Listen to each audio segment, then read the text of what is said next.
السلام عليكم ورحمة الله.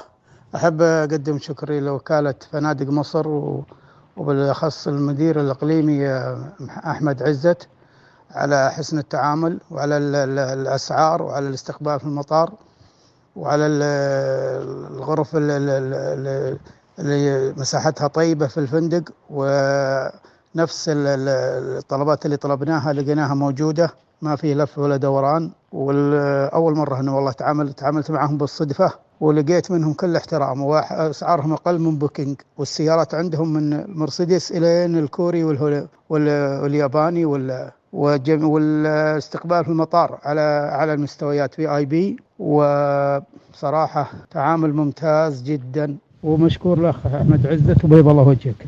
حبيب قلبي حبيب قلبي، والله ما قصرت معي يا حبيبنا، والله يعطيك العافية. أبشرك وصلنا الغرف والأهل يسلمون عليك.